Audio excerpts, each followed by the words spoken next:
Satnam, yogis and yoginis, hello and welcome back to the Karam Kriya course. Today we are doing number 1. The previous day we did an introduction to number 1 with an exercise that I love to do, which is putting a point in the middle of the page and just figuring out what kind of qualities appear naturally as we meditate upon one point. And today we're going to move this onto the realm of the soul, which is number 1, as we have already seen. We're going to talk a little bit about the soul today. But before we go into that, we had a comment on that video the other day, and it was a question about purity. Yeah, one of the qualities that I was asking, what kind of qualities arise in you when you look at one point, and somebody was saying purity. And I find it a very interesting point, which is that purity, if we look at the definition of that, it will be something like when a material or a substance is not adulterated with anything else or anything strange or anything different from it. So in a way, it's very interesting that it connects to the word kalsa, that you may have heard me say, Waheguru Ji ka Khalsa, Waheguru Ji ki Fateh, which is this sentence that is very often said in the Sikh community. And the Khalsa is those who, like the pure ones. We say the pure ones, but actually the word means unalloyed, something that is not an alloy.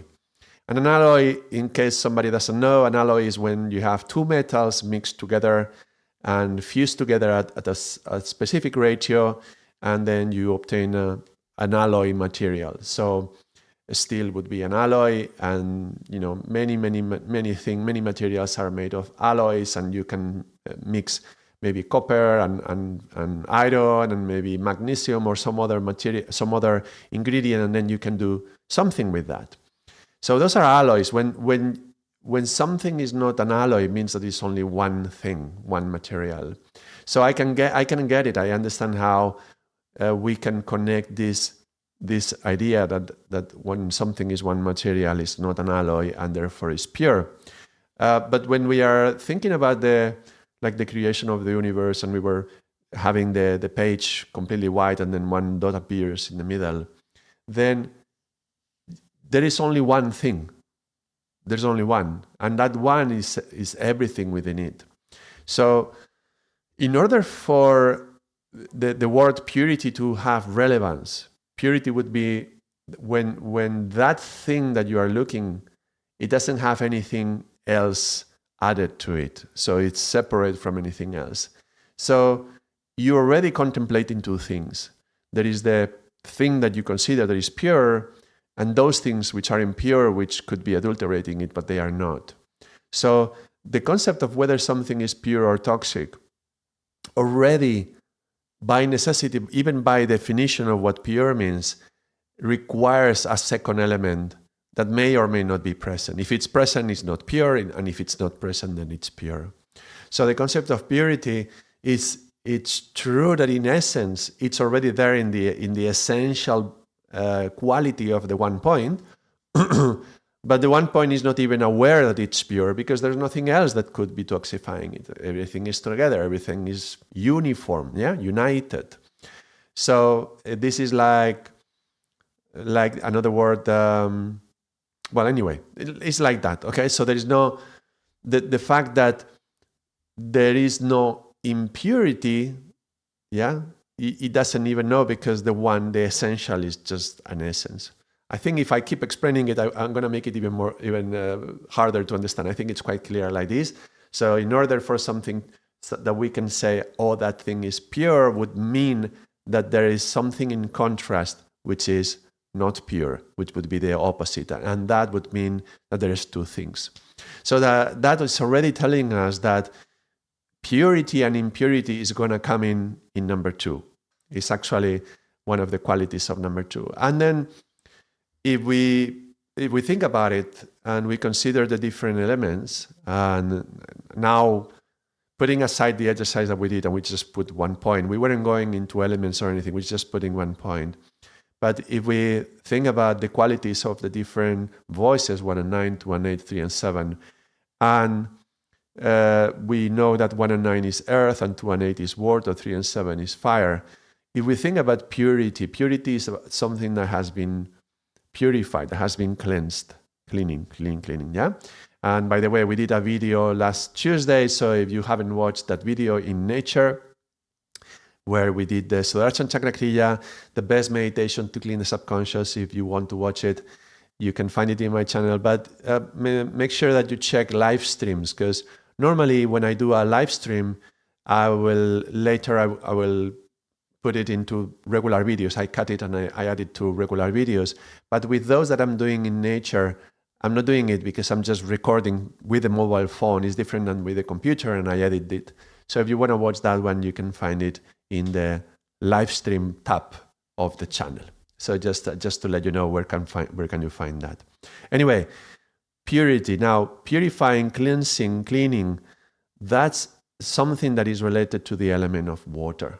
If we want to clean a house, if we want to clean some dishes, if we want to clean ourselves, wash ourselves, we do it with water. We don't do it with fire, we don't do it with air, we don't do it with earth, we do it with water. So water is going to be the element that is associated to cleanliness.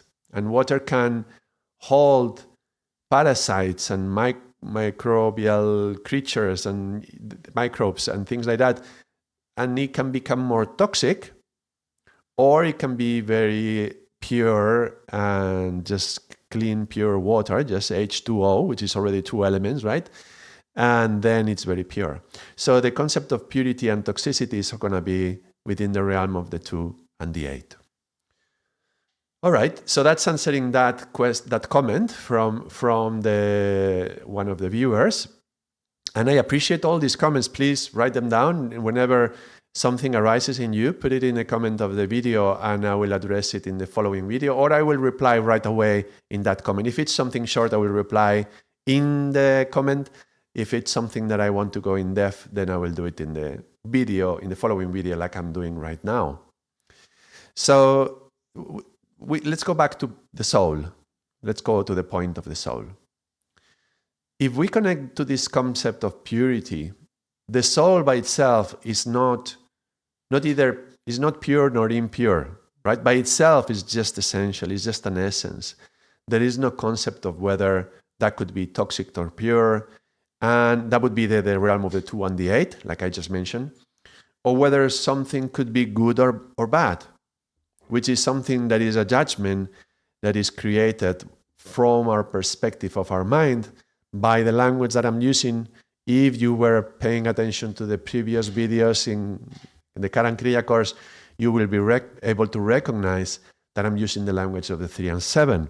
So if we say something is good or bad, that's 3 and 7. If we say something is pure or toxic, that's 2 and 8. In the 1 and 9, we wouldn't say good and bad or toxic, pure. We would say, is something simple, is something basic, or is something not basic, not simple, possibly complicated, yeah? So that would be the language of the 1 and 9. Or is something essential? Is this essential for our work?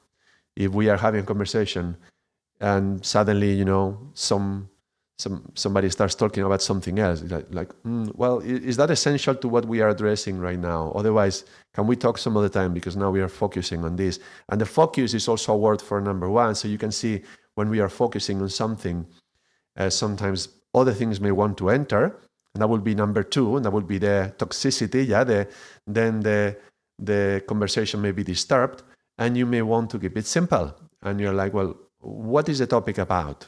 The what is the 1 and 9. Yeah, the language of the 1 and 9. We saw the questions in another video on the 5th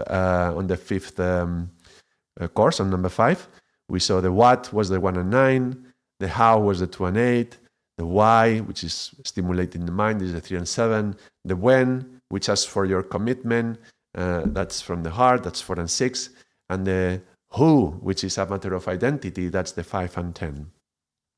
I'm just touching upon some things that we should already know. If you don't know this, then you can review those videos, but I'm just touching upon them so that we can connect it to where we are right now. And so the language of the 1 and 9 is the what. So we are having a conversation and somebody wants to bring another topic and like, well, what is the essential thing? What can we focus on? What are we talking about? This is the issue. This is the topic. This is the message. Okay, let's deal with this. So that will be focusing on one thing. Yeah, that's the one, holding on to the one element.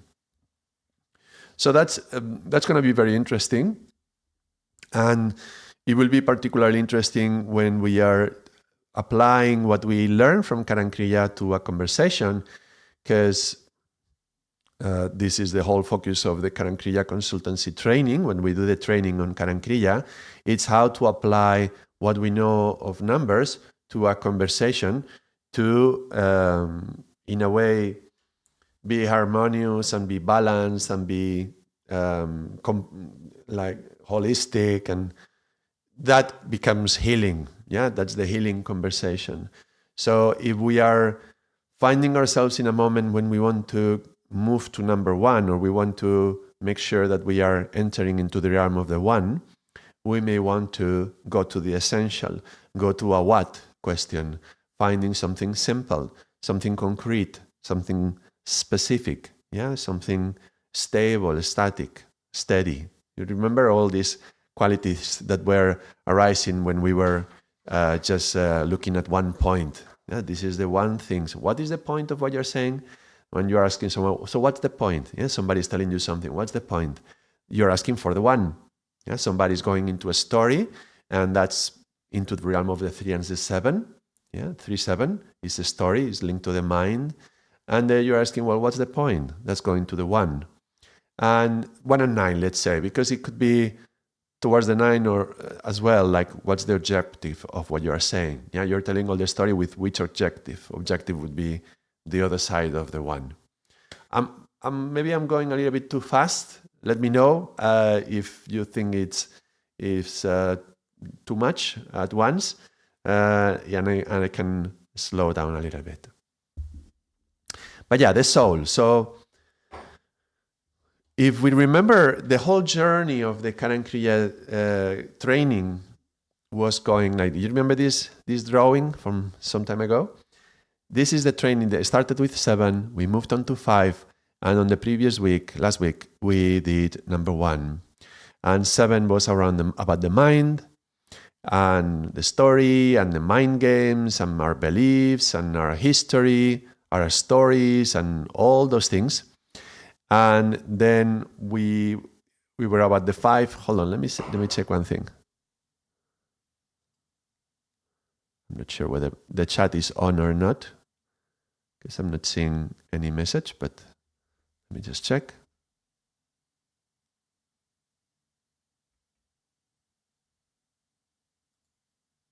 Yeah, I think the chat is on. Okay, so if you're watching right now online, Satnam, hello. You can just say hello as you come in. It's all right. So 751. So there's some stories, something in the mind, some projections, some expectations, some ideas of what we think we already know about numbers. We have to deal with this before we go into the 5. And we don't go straight into the 1, because 5 is the 5 elements, is the 5 tattvas, yeah, the 5 senses, is the 5. There's many things which were 5. We were into the 5 realms, the 5 voices. We saw 5 on many, many levels. And one of the virtues of number 5 is the sacrifice. And so we went through the sacrifice, and now we come into the 1. This is where we are right now, in the 1. So the question is, what was sacrificed as we came in here? As we come into the 1, our objective right now, today, is to tune in to the soul, to connect to the soul, and talk a little bit about that. But what did we have to sacrifice to connect to the soul? Because the soul is not rational. There we go. Satnam, Isabel, hello. Welcome. Welcome to the stream. Now I can see the chat is working. I wasn't sure before. So Satnam, thanks for writing. So we want to connect to the soul, and we come from the 7, which is the mind and the ego, and something has to be sacrificed. Like, for example, our idea of what yoga is about, or what Karam Kriya is about, what numbers are about, has to be sacrificed in order to truly meet the new learning. When we approach a new subject, we may have expectations of what am I going to learn, but those expectations are going to get in the middle and on the way of of what I'm actually going to meet. So that has to be sacrificed in order to meet the reality, the essence. So for example, let's say you're going to have a meeting with somebody that you know, you're going to see a friend that you haven't seen for some time, and you remember how this person was. Let's say you haven't seen this guy or this girl for a year. You haven't met them for a year. And then you are meeting for a tea. Okay. Before you get to the meeting, the actual meeting, by the way, meeting would be the 5. Yeah. The point of the 5. Yeah. The number 5 is communication, and it would be the meeting. Now, before you get there, you were in the 7 already. You had an idea, some thoughts, some imagination, some visualization of how is it going to be. You also imagine how that person is. And you remember from your previous memories what you know about that person and the story that you have with that person. So that's already preconditioning us to the meeting, to the actual meeting. And we have some expectations, some ideas on how is that going to be. And so that's the 7, yeah? As we come into the 5, into the actual meeting with the other person, now what are we going to meet in the 5? Because the 5 is one of the qualities of number 5 is the mirror. And part of what we see in the other is going to be a reflection of what is inside of us. And I'm not just saying, whatever I see in the other is mine. I'm not saying this, but I'm saying that what I'm seeing in the other is a reflection of some story or some thing that I have within me. It doesn't have to be necessarily a quality that you see in the other person is a quality that is yours, but this is how you remember the other one is. So let me give an example. If you have stopped seeing this friend of yours because you thought they are very selfish and they only think for themselves, and you were kind of tired of always being around them in a way that you always ended up doing the things that they like, and you felt that they didn't really have any interest on being with you. They just, wanted to do things for themselves, whatever. We have this idea, this imagination that they are this selfish, let's say. Okay. Now, as I come into this meeting 1 year later, and if I don't do something within me to change it, my first impression is going to be looking for clues that are going to prove to me that what I was expecting is true. So if I'm thinking, this person is selfish, and then whatever I see in the other, I'm going to use it as a proof that this person is selfish, and it's just going to reaffirm my idea of them. Now, reaffirm, you will recognize the positive mind. That's number 3. My vision, my memory of them, and the story that I build upon them, that's the 7. So that's the 3 and the 7. So, if we actually want to meet this person today, in the now, really, like the reality of who this person is, we need to let go of that image that we have from the past. In a way, this is like killing the old friend in your head, killing your image of the old friend so you can meet him anew. So you can see, have a new experience of who this soul is in front of me. We're coming to the soul. Yeah, this is all leading towards the soul. Because if I don't do that, and probably if I don't do that consciously, particularly, then I'm just going to see the meeting is going to be like a mirror, and I'm going to be seeing my own prejudice and my own stories in the other, reflected in the other. And it's just going to be like, oh yeah, you see, I knew I didn't want to see him again. It's just the same selfish guy that has always been. And then you will go away confirming what you were expecting. But actually, it's been a year. Who knows what has happened in a year? Sometimes some life experiences can be so dramatic. In 1 week, you could be a completely different person. Who knows what has happened in this other person's life in 1 year? We don't know. And so by assuming that they are the same as before, we are keeping them in a box and not really meeting the reality of that soul. Now, when I'm saying the reality of that soul, I'm using a combination of two numbers, reality and truth, which is 4, and soul, which is 1. Now, 4 plus 1 is 5, yeah, and that's the point that I'm meeting with the other one. So the reality of that soul, of that essence, I'm not meeting that true essence because I'm caught up in my own drama and trauma, yeah, drama, karma, story, yeah, and that's the 2 and the 3 got together.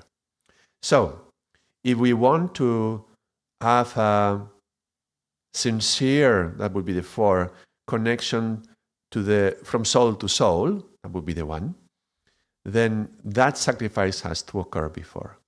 And this is why we do the 751. Yeah, the line is 751. All right. Okay.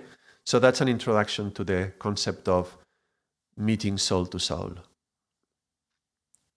Okay. Now, we go back to our soul, which again is not pure nor impure, nor good nor bad. It's just an essence. And let's think about this soul as the metaphor of the seed for a while. Because what is the soul? The soul is something intangible. It's something that you cannot hold. It's quite a paradoxical relationship that we have with it, because like in the tree, the original seed is not there anymore. It opened up for the whole tree to be born, but now we are here, so we are kind of like a tree already. And where is our soul? Where is our origin? We don't see, we don't know, we cannot see it, we cannot touch it, we cannot hold it. And yet we are on a quest, on a spiritual quest to connect to that part of us, that soul essence of us. So that's already a paradoxical relationship. And then whatever kind of tree we are manifesting right now, that's also, you may feel, there may be a feeling that I'm not manifesting my potential. I'm not manifesting who I can be. We talked about potential when we were seeing the one dot on a page last week. And remember, the seed has the potential to become something. But what is it becoming? What is happening? So let's take that metaphor a little bit longer. Maybe I am a mango tree, the seed of a mango tree. Yeah, my essence is to become a big mango tree. Or it might be to become an avocado tree or become an almond tree. Now, the manifestation of the actual possibility to be a mango tree or an almond tree, it's really quite different.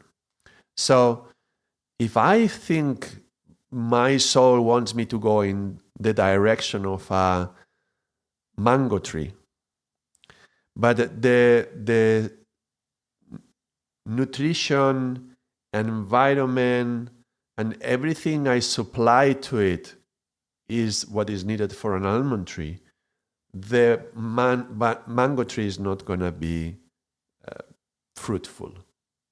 So, almonds, we have a lot of almonds in the land where I was born, in Mallorca, and almond trees it's a very dry land.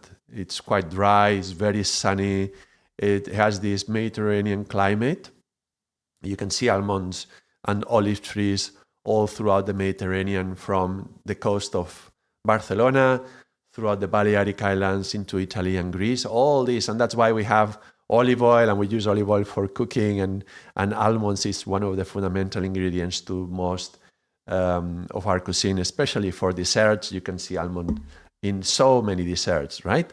So that land is ideal for almond trees. Now, if you plant a mango tree in that land, mangoes need a very different quality of the earth and the temperature and the humidity and the rain. All those things are going to be very different. So you can imagine what's going to happen with that mango tree. If any of you have tried, you will see in the wrong kind of land, with the wrong kind of rain and temperature, the tree is just gonna not grow very well, or it's just not gonna grow, or if it grows, it's gonna be very small or very narrow, or it's not gonna give fruit, or a lot of the different problems are gonna manifest. And actually, we could take the different problems, we could analyze them from a Karam Kriya perspective. We could see what happens if it just doesn't open the seed. The seed just stays there and it doesn't open. We could see if it opens, but the roots are not strong enough. We could see what happens if the trunk is just very small and the branches are weak and they don't have the strength to hold, mangoes, right? So you can see what would be the problem on each stage. And the flowers fall without becoming a fruit or whatever. Yeah, you can see that the problem in the tree would have a correspondence on a different number. Now, why am I going into trees on all that? You will be thinking, where is Ardaas going today? He's about how do you say that? The one who grows vegetables and so on. A farmer? Is this a farming course? No, it's not a farming course, but the metaphor is very useful. And remember, we study Karam Kriya through nature, and we study nature through Karam Kriya. So we study numbers through nature, nature through numbers. So let's bring this back to us. We have a soul, and that soul requires some qualities to manifest its full potential. And you will see this, some kids who are just trying to express themselves in a completely different way. I was just thinking how a friend of mine came the other day to talk to me, and she's my age, more or less, maybe a bit younger. And she was manifesting how she truly is an artist. But when she was little, her father didn't want her to be an artist. And so her father said, there's no way you're going to pursue this career. So stop that. And she loved to dance. She loved to sing. She was performing. She liked to perform. And she's a pianist. She liked to play piano and sing. And yet her father enrolled her into medicine. Now, this is a very common story. It happens very, very often, okay? So you will probably, many of you will probably recognize some of that story in yourselves. Now, she is very successful as a doctor, and she may have done a very good job in her field. She has a good position. She earns a good amount of money. Anyone who would feel that their call, hear the word, the call of their soul is to become a doctor, they, in her position, would feel very satisfied. They would feel like they are the tree that they want to be. They are manifesting the qualities that they want to manifest. Now, as you come, there is a number of points in the path of life we saw in the soul's journey. You may remember when we were doing number 7, we did a video on the soul's journey. Let me see if I can find the drawing quickly.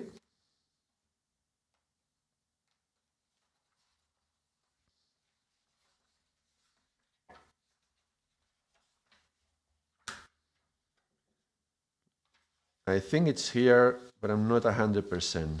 No, it's not here. Okay, never mind. When we did a video on number 7, which was the soul's journey, I believe, and we see that there is a number of moments in life when we evaluate where we are and where we are going. Now, there is an essence within us, that's the 1.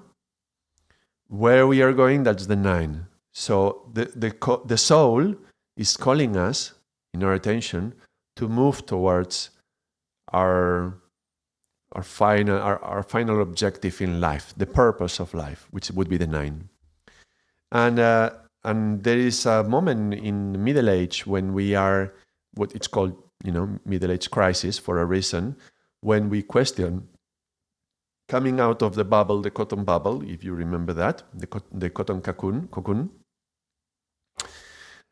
around middle age, when you question yourself, am I manifesting my true potential? Am I answering the call of my soul?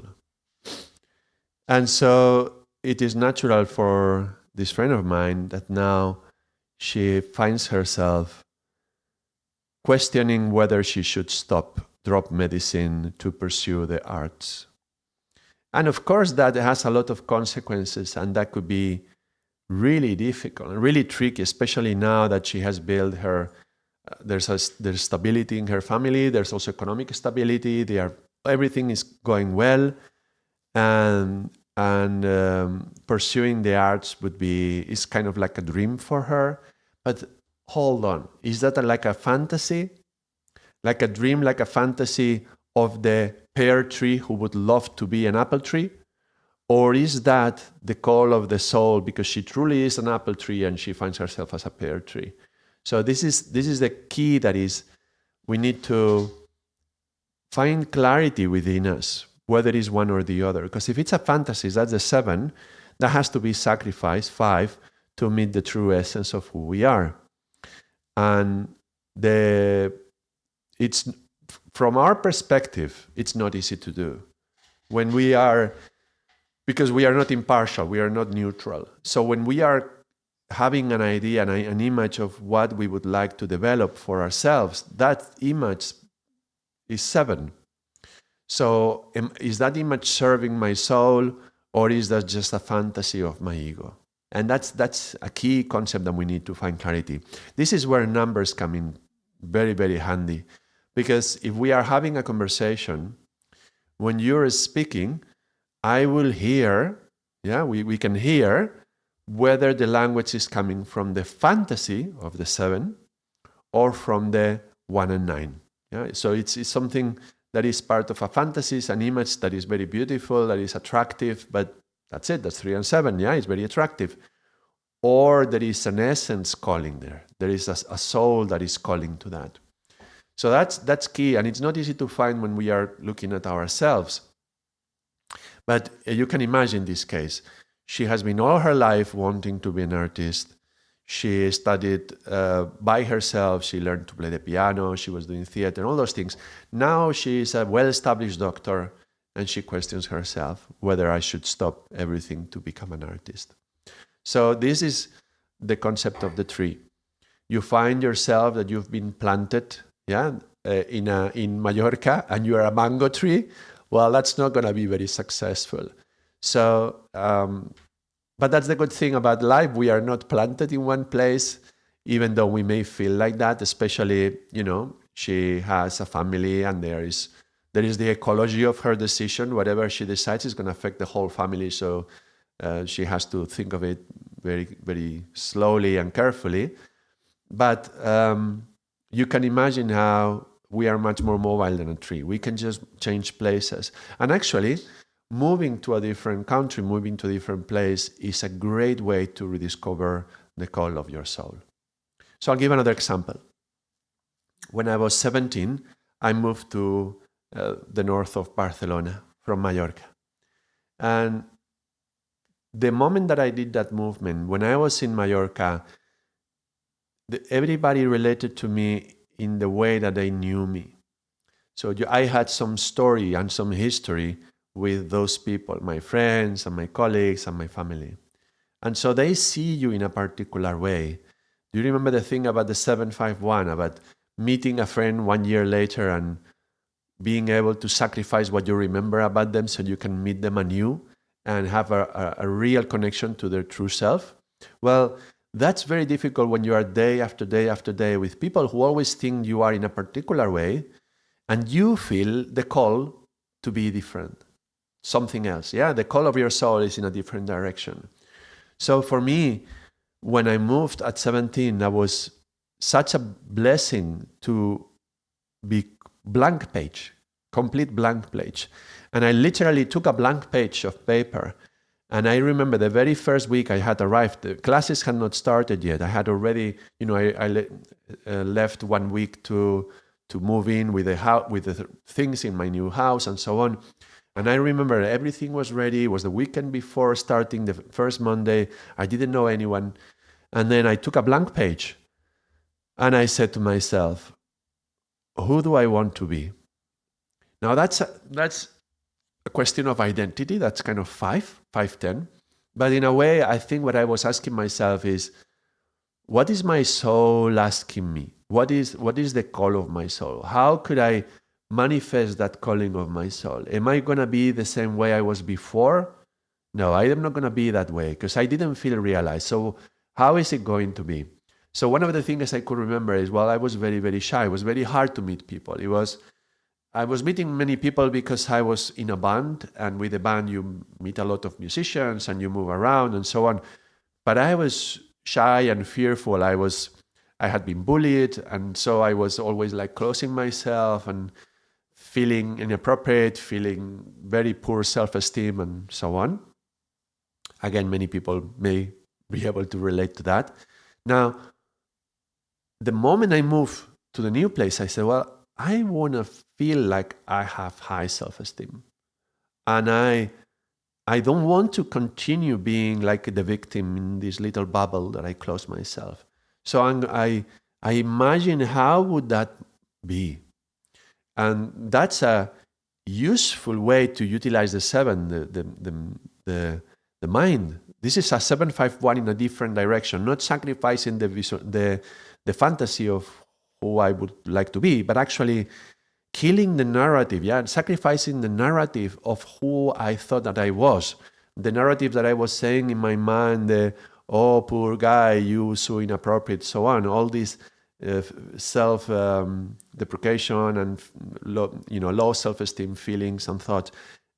Sacrificing all that, and 7, create a new image of what I feel my soul would like to manifest, and 5, give it some language. I would write it down and put it on the paper.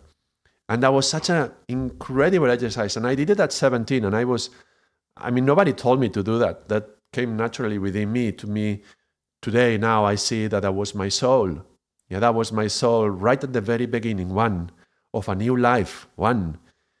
Before I start meeting people, how would I like them to see me? And how would I manifest? What kind of tree am I? Kind of is like asking, what kind of tree am I? And if so, what is the soil that I'm going to plant myself into? What is the climate that I'm going to require? And so I would choose what kind of friends would I be surrounded by, and the kind of life that I would carry. What would I do in the weekends, in the afternoons? And those things would be nurturing the call of my soul. And that was an incredible time. After, I would say, those 17 years first, where I was feeling pretty down most of the time. And the very beginning of university was like an incredible happiness and opening and meeting people differently. And because they were new, they didn't know me. And they didn't have a fantasy and a projection about me. And I could just experiment and explore. And who am I? So that's an exploration of identity. So that's the 5 towards the 1, yeah? And finding what is my soul telling me about this. So, again, there's going to be an ecology of your decision. When I was 17, that ecology, it wasn't going to affect anyone because I didn't have a family, I didn't have children, I didn't have people who depends on my salary, like my friend who's a doctor. But I could just move places. And actually, I fell in love so much with moving places that I would move places every 4 or 5 years. I would move to another place. And I went to Ireland and Scotland, and I kept moving to explore new aspects of myself, new angles of myself, to change the earth, change the environment, and to see if that was providing me what I need for my soul to develop what it needs to develop. So if you are in a position to do that, that's I highly recommend to explore and experiment with our essence. But again, if you are in a family or maybe you are in a different stage of life, that may not be necessary for you.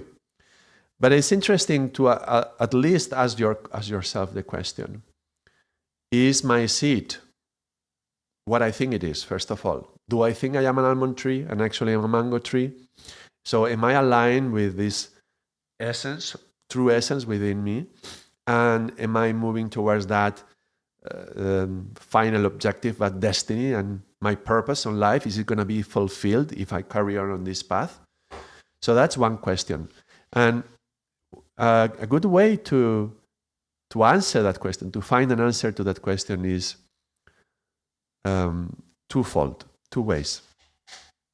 One, if I am not aligned with the purpose of my soul, check the language, alignment is something of the one, yeah? If I'm not aligned with the purpose of my soul is going to sabotage me. Because number one is like a needle, and it likes to poke us, yeah? And how do you say that? Yeah, poking, yeah?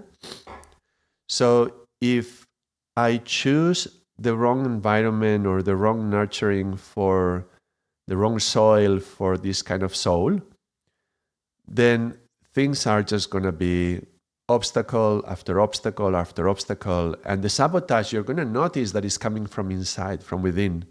It's not necessarily, the outside may reflect what is coming from within as well. But the soul is also going to choose to manifest some karmas that are going to be showing you in a way that this is not the path. So if we feel obstructed again and again and again and again, and that obstacle comes from within, Satnam Sohel, hello, welcome to the stream. Then you can ask yourself whether that is a self-sabotage, and that self-sabotage is coming from my soul. Because often when we have these kind of experiences, we end up in a fight, and we are fighting against circumstances. But in a way, we are fighting against ourselves, because those circumstances were brought by the purpose of your soul. And because we are not aligned, then this is pulling us. Yeah? This is like wanting to go away, and this is telling us, no, come this way, come this way. And you want to go that direction, is pulled this way. And you feel like you are always fighting. Well, maybe you are fighting. You're fighting against yourself. So that's one thing. And the other way, I said it was twofold. The other way would be to utilize the intelligence of the numbers to understand better what is the purpose of your soul. So when we look at the date of birth,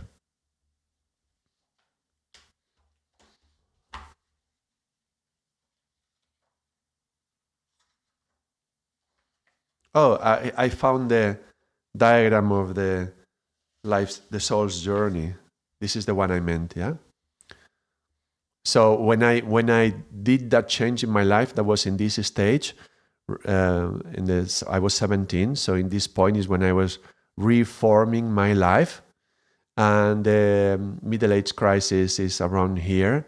So these are the 2 points, 2 very common points where you evaluate where you are and whether you should change something about your life, yeah? And this is a big period of change. This could be also a lot of changes, because number 5 is the number of change. But now I was looking for a different diagram.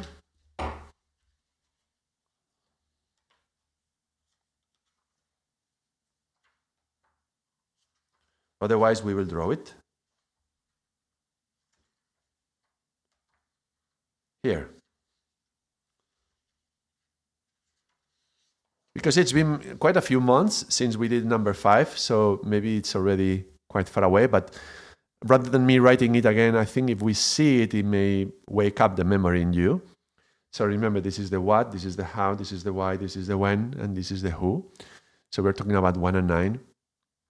And in the date of birth, if you remember this quadrant here, you see direction, objective, the call of the soul. This quadrant here was the last 2 digits of your date of birth, of the year of the date of birth. So if your year is 1965, 6 plus 5 is 11, so that's 11 or a 2. Yeah. So if we are talking, you and I, and you are telling me what you feel is the call of your soul, the purpose of your soul, I'm going to listen to this quadrant very strongly. I want to pay a lot of attention and listen to these numbers, particularly the 5 and the 11 with the 2. So I'm going to hear what's coming up. Remember, this is the challenge to receive the gift. This is the gift with which we come into this lifetime. And this gift is already, it has been established for you to manifest your potential. So this 11 with the 2 is going to be key to understanding what kind of seed am I. This is the quadrant of the seed, you see? So my seed, am I a mango tree, am I an almond tree, whatever it is, how is it going to manifest? Well, these numbers are going to give me clues. So in Karam Kriya courses, we often, when we are doing the number 1, we explore the date of birth of people. And if it's a big group, we have like many, some people who have here a number 3, some people have here a 4. Then we group them together, those who are 3s, those who have the 4, and we put them into a conversation so that they can talk and recognize what is common between the conversation of one and the conversation of the other. So that is going to be a useful way to recognize are those numbers manifesting in me. Because those numbers are going to give us a clue of how is that purpose going to manifest. So because this is not a course, we are not many people here, and I cannot ask you questions, and I only rely on the people who are online right now. I will just share because I shared a few personal things today, I will just complete it with my date of birth is 77, my year is 77, and the challenge is the 7, yeah, and the 7 is the mind and the mind games, and I could totally recognize how much of a challenge that was, especially the low self-esteem and all that was coming linked to the 7, and the gift is the 5. And 5 is the words, 5 is communication, 5 is speech. So to me, when I'm doing these videos, for example, it's totally in alignment with my purpose. I can feel it. Everything in me resonates that this is true to my essence, because I am using my voice, I am, in a way, teaching, I am communicating, this is the number 5. But you can also notice the 7 behind, 77, yeah? Double 7, very interesting that I'm using this medium of, electronic medium, technology, and YouTube, which is about the visual, world, and that's the 7. So it just makes sense that I had to end up doing videos for YouTube. Now, another person who would have the same numbers will be completely different. Not everybody who is born in 77 should be doing videos. I'm not saying that, but you can, when you know the qualities of the number 5, in this case, and number 7, you can recognize how it aligns and how it doesn't. So this is a good example of how we listen to the numbers in the date of birth when we are talking to someone, especially if somebody who comes with a conversation like my friend was having just last week. I was having this conversation, a concept of, should I change my life? Should I move in a different direction? It was not a consultation. It was just a friend-to-friend talk, but it was very significant, and that would make me very curious to know what year was she born, because I would like to know when she's speaking, what is the call of her soul. So there we go. That's about the call of the soul. I hope it was like a little seed for you now to develop within you. Now take it on if you wish, and I invite you to explore your year or your date of birth and question yourself, am I self-sabotaging myself? Am I aligned with the call of my soul? And if so, if you are fully aligned, you will know it also from the feeling of peace, because that's the 1 with the 9. So if the 1 is fully aligned, if your soul is fully aligned towards your purpose of 9, there's no greater feeling of peace than knowing that you are doing your purpose. So with that being said, this is a good year, 2025. 5 plus 2 plus 2, that's 9. This is a wonderful year to align with our sense of purpose and to find that peace. Until next week, thank you very much. Sat Nam.